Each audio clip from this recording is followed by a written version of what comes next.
बहुत समय पहले की बात है। एक सुंदर और शांत राज्य था जिसका नाम था सुरगपुर।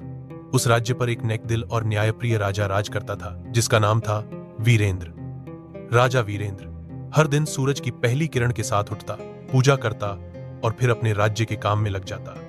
वह हर दिन अपने मंत्रियों के साथ बैठकर राज्य की परेशानियों और जरूरतों पर चर्चा करता।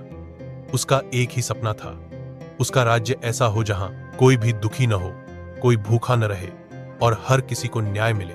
एक दिन अचानक आसमान में काले बादल छा गए, तेज आंधी आई, मूसलाधार बारिश होने लगी और देखते ही देखते कई गांवों में बाढ़ आ गई। खेत बर्बाद हो गए, लोगों के घर गिर गए और बच्चे भूख से बिलखने लगे। जब राजा वीरेंद्र को यह खबर मिली तो वह घोड़े पर सवार होकर बिना किसी देरी के खुद गांव की ओर निकल पड़ा। उसने वहां के हालात देखे, लोगों के आंसू देखे और उनका दर्द महसूस किया। उसने तुरंत भोजन, पानी, दवाएं और कपड़े भिजवाए। हर जगह उसकी तारीफ हो रही थी, लेकिन एक बूढ़ा किसान कुछ नहीं बोल रहा था। राजा ने उससे पूछा, बाबा आप खुश नहीं हुए? किसान बोला, राजा अच्छा है, पर असली दर्द वही जानता है जिसने खुद भूखा पेट और टूटी छत में रात गुजारी हो। इस बात ने राजा के दिल को छू लिया। उस रात वह सो नहीं सका। वह सोचने लगा कि क्या वह सच में अपनी प्रजा का दर्द समझ पाता है। अगली सुबह उसने एक बड़ा फैसला लिया। उसने राजमहल छोड़ने का निश्चय किया और एक आम आदमी के भेष में, बिना अपनी पहचान बताए, राज्य के अलग अलग हिस्सों में रहने निकल पड़ा। उसने मजदूरों जैसे कपड़े पहने, अपना नाम बदल लिया और एक गांव में जा पहुंचा। उस गांव का नाम था बंजारा। वहां उसे मजदूरी का काम मिल गया। वह ईंटें उठाता, पसीना बहाता और शाम को थका हारा एक कोने में बैठ जाता। लोग उसके साथ कठोर व्यवहार करते थे, कोई उसकी बात नहीं सुनता था। तब उसे एहसास हुआ कि आम आदमी की जिंदगी कितनी कठिन होती है। एक दिन वह बीमार हो गया। उसे तेज बुखार था और शरीर कांप रहा था। किसी ने उसकी मदद नहीं की। वह एक पेड़ के नीचे बैठा था जब एक छोटी लड़की उसके पास आई। उसने पानी पिलाया और कहा, चाचा, मेरी माँ कहती हैं कि दुख में साथ देना सबसे बड़ा धर्म होता है। ये शब्द सुनकर राजा की आंखों से आंसू निकल पड़े।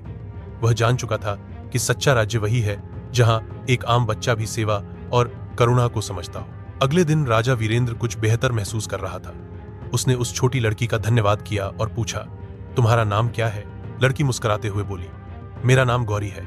गौरी ने राजा को अपने छोटे से घर में ले जाकर खिचड़ी खिलाई। उसका घर बहुत छोटा था, छत से पानी टपकता था, लेकिन वहां प्यार की गर्मी थी।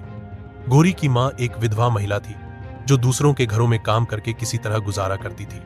राजा ने पहली बार जाना कि प्यार, सहानुभूति और मदद की भावना राजमहलों से नहीं, दिल से आती है। राजा ने अगले कुछ दिनों तक उसी गांव में रहते हुए खेतों में काम किया। उसने देखा कि कैसे किसान पूरी मेहनत से अनाज उगाते हैं, पर व्यापारी उन्हें सही दाम नहीं देते।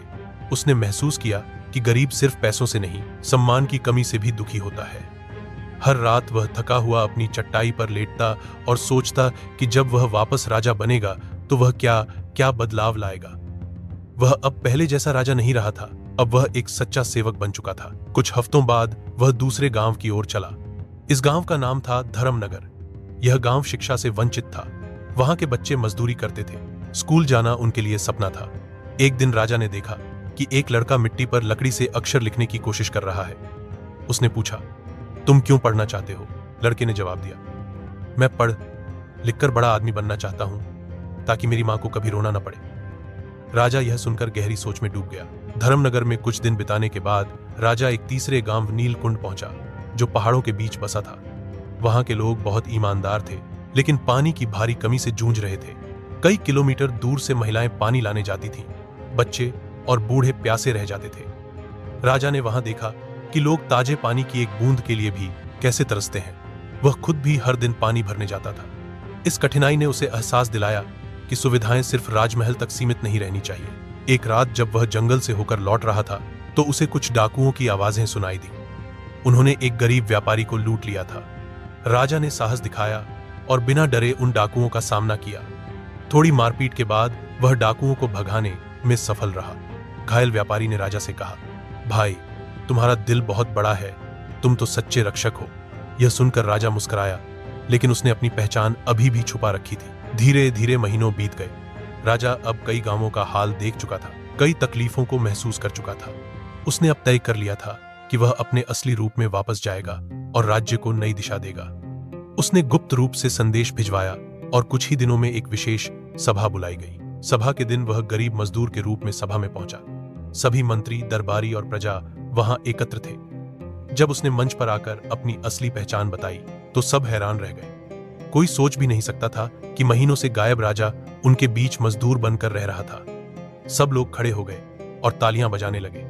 कई की आंखों में आंसू थे। राजा वीरेंद्र ने कहा, मैंने अब अपनी प्रजा को ठीक से समझा है। अब मैं पहले से बेहतर शासन करूंगा। फिर उसने शिक्षा, स्वास्थ्य, पानी और न्याय के लिए कई नई योजनाएं लागू की।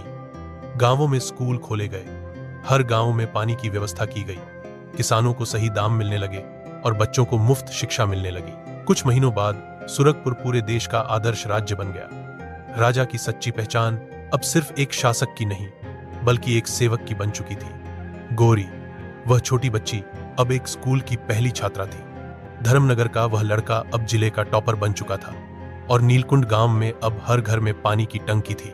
सीख, सच्चा राजा वही होता है जो अपने लोगों का दुख खुद जीकर समझे और फिर पूरे दिल से उनके लिए कुछ करे।